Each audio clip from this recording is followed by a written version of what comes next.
Bon, on est de retour avec la suite des manifestations cliniques. Puis là, je vous ai montré la vidéo de la respiration Chainstone.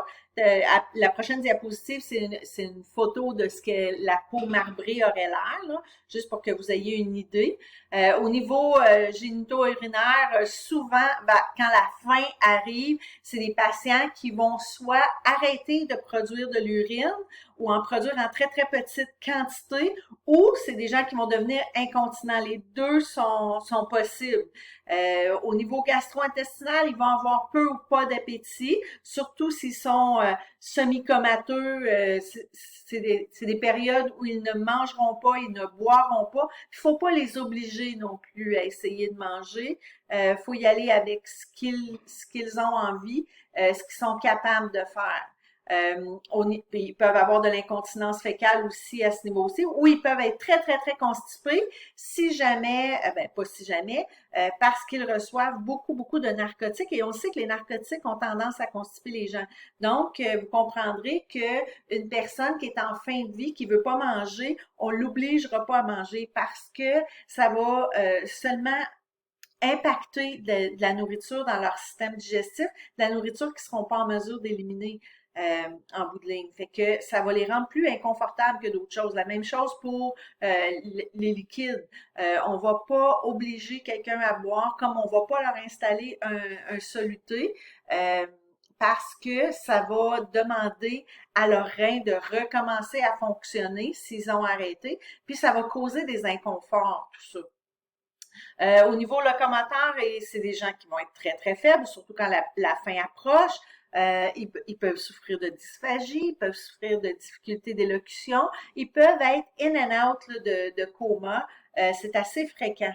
Au niveau cardiovasculaire, puis vous comprendrez que on prend pas les signes vitaux de personnes en fin de vie, même si on leur donne beaucoup de narcotiques, parce que l'idée de prendre les signes vitaux d'un patient quand on leur donne des narcotiques, c'est pour s'assurer que, exemple, pour un patient qui vient d'avoir une chirurgie de la hanche, mettons, peu importe, on veut pas qu'il arrête de respirer. Alors, quand la respiration va avoir diminué en deçà de 12, on va se poser des sérieuses questions avant de leur administrer un narcotique. Tandis qu'une personne en fin de vie, on le sait que c'est vers là qu'on s'en va. On n'arrêtera pas de donner des narcotiques à un patient qui est en fin de vie parce que sa respiration est à 10. On va continuer à lui donner les narcotiques. L'idée de base des soins palliatifs, c'est de s'assurer que notre patient est confortable. Donc, si on décide de ne pas leur donner des médicaments pour la douleur, puis qu'on augmente leur douleur, on defeats the purpose. Là. On n'est pas en train de faire ce qu'on est supposé faire. Donc, vous comprendrez que les signes vitaux, c'est pas quelque chose qu'on fait beaucoup chez un patient en soins palliatifs, mais vous comprendrez que si jamais vous les prenez, c'est des signes vitaux qui seront possiblement hors normes. Au niveau du système nerveux, c'est des patients qui peuvent souffrir d'agitation par manque d'oxygène, par augmentation des toxines de certains médicaments qui sont plus en mesure de métaboliser. C'est des gens qui vont aller in and out du coma, là, qui vont avoir des périodes où ils sont très somnolents, puis d'autres périodes où ils sont réveillés. Et vers la fin, ça arrive pas tout le temps, mais ça arrive souvent que les patients ont un regain d'énergie. Puis par regain d'énergie, je veux dire, c'est vraiment là, tu sais, un autre patient là. Il était comateux hier, il s'est pas réveillé de la journée, il a pas bu, il a pas mangé, il a pas parlé à personne. Vous arrivez le lendemain, il est assis dans son fauteuil, gros regain d'énergie. C'est pas parce que la personne elle va mieux, c'est un phénomène qu'on voit chez certains patients en soins palliatifs et qui est la plupart du temps de très courte durée. Donc, pendant que le patient a ce regain d'énergie-là, c'est important de dire à la famille, mais si vous avez des choses à dire, si vous avez envie de venir le voir, c'est le temps, là, parce que il est réveillé, il y a de l'énergie, puis ça va pas durer. Alors, voici la fameuse photo de ce que les marbrures auraient l'air. C'est ça ici, là, ces espèces de ronds rouges ou bleutés des fois, avec l'intérieur blanchâtre. C'est ce qu'on appelle des marbrures. C'est causé par un manque de circulation chez le patient pour qui la fin de vie est assez imminente, là. C'est proche, là. Alors, vos interventions comme infirmière, le but des soins palliatifs, c'est d'avoir des patients qui sont confortables. Donc, votre première intervention, ça va toujours être de soulager la douleur, de vous assurer que votre patient est confortable. Euh, donc, c'est des patients que vous allez évaluer régulièrement, à qui vous allez donner de la médication régulièrement. C'est d'ailleurs pour ça que les patients qui reçoivent leur médication en sous-cutané, soit de la morphine, du Dilaudid, voyons, scopolamine, c'est tous des médicaments qui sont donnés en sous-cutané. Au lieu de les piquer à chaque fois qu'on va leur donner ça, on leur installe des papillons qui restent sous la peau et on injecte directement dans le papillon. Donc, ils n'ont pas besoin de se faire piquer à chaque fois. C'est une coche de plus confortable. Il y a certains massages qui vont aider, l'application de glace, mais plutôt l'application de chaleur, je vous dirais, va aider à soulager des inconforts, de la douleur. C'est des patients qu'on va mobiliser pas dans l'optique de ne pas développer de plaie de lit, ben un peu oui, parce que ça peut être relativement souffrant, une plaie de pression, mais c'est surtout par un souci de confort qu'on va les déplacer. Puis qu'on va les mobiliser, je veux dire. Puis on va s'assurer qu'on fait ça après leur avoir donné la médication pour la douleur. Donc, on va pas les mobiliser quand ils sont souffrants. Ils sont souffrants, on va leur donner une médication pour la douleur, on va retourner 20 minutes, 30 minutes, 40 minutes plus tard, dépendamment de ce qu'on leur a donné, et là, on va les mobiliser pour les réinstaller dans une position qui va être plus confortable.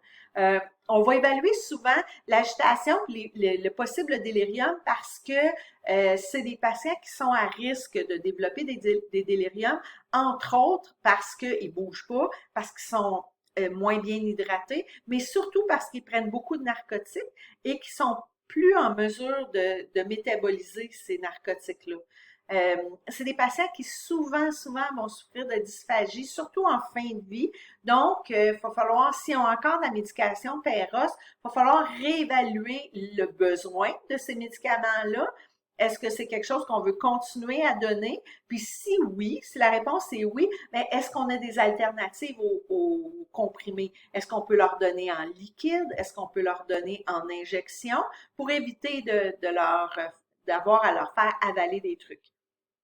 Ça va être bien important de faire des soins de bouche, surtout que les patients en fin de vie ont tendance à respirer par la bouche et là, ça devient sèche et très, très inconfortable. Donc, ça va faire partie des soins de confort qu'on va donner à nos patients.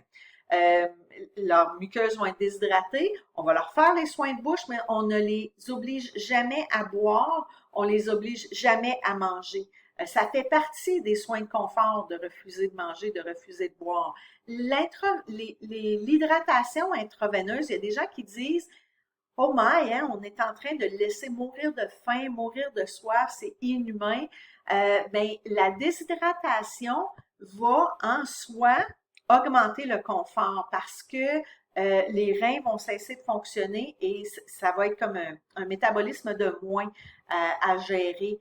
Ils vont moins mouiller de culottes, on va avoir moins à les mobiliser pour les changer. Et c'est prouvé que les patients, que le corps se déshydrate dans un souci de confort. Donc, c'est pas, c'est difficile pour les familles, mais c'est encore plus inconfortable pour un patient en fin de vie de recevoir beaucoup de liquide qu'il ne sera pas en mesure de gérer. Les reins ne seront pas en mesure de filtrer le liquide qu'on va leur donner intraveineux. Ils vont faire de l'édème, ils vont faire de l'eau sur les poumons, ça va les rendre encore plus inconfortables.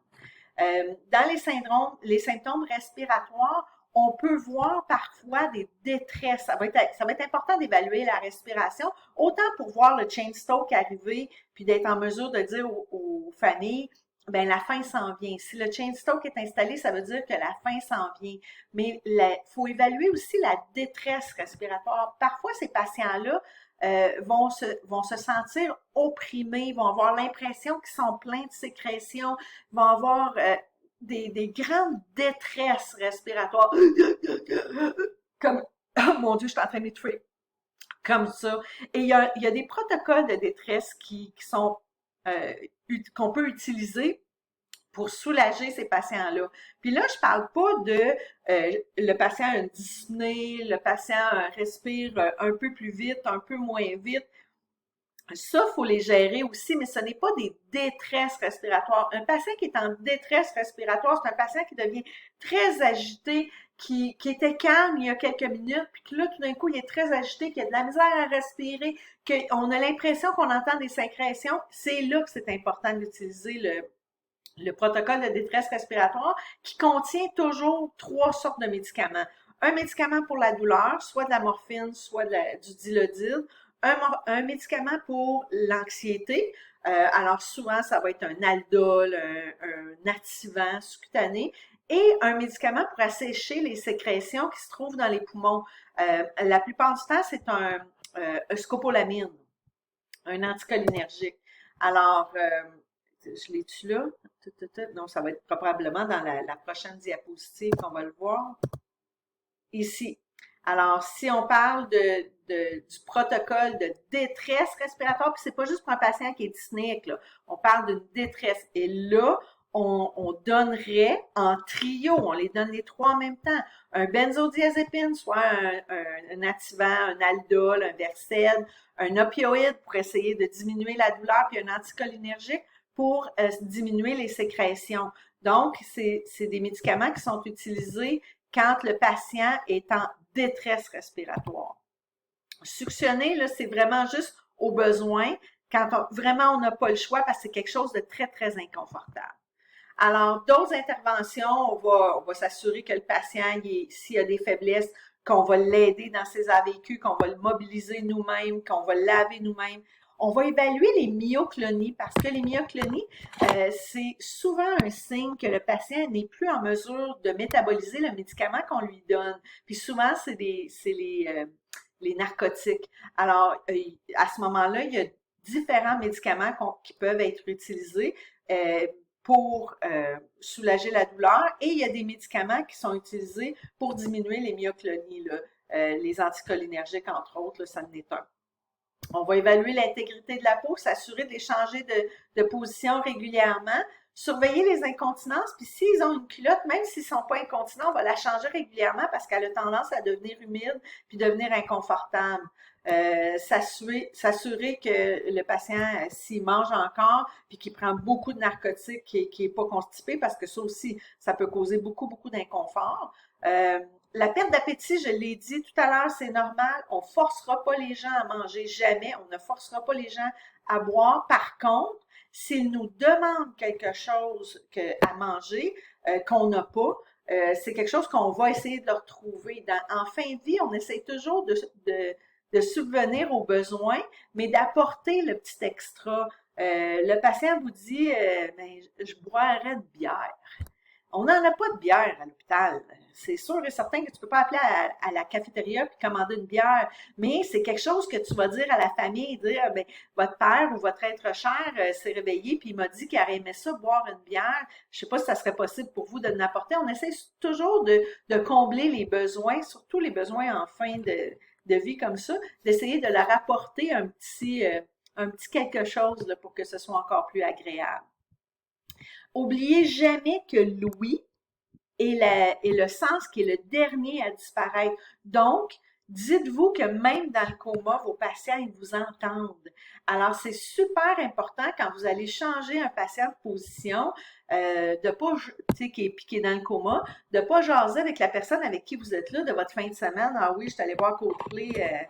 Ben là, vous pouvez pas aller voir Coldplay au Centre Bell parce qu'il est fermé le Centre Bell. Là. Mais mettons, là, j'ai fait telle affaire en fin de semaine, c'était super le fun, ah oui, bla bla bla. Non, non. Le patient, là, il vous entend. Fait que dites-vous que vous devriez parler comme s'il vous répondait. Bonjour, monsieur, je sais pas, moi, monsieur Albert, je m'appelle Caroline, on s'en vient vous changer de position.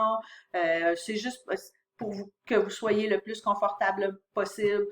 Puis essayez de leur parler comme s'ils vous entendaient.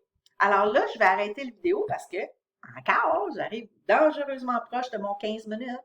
Puis on se retrouve pour la fin, je pense, la fin de ces capsules-là.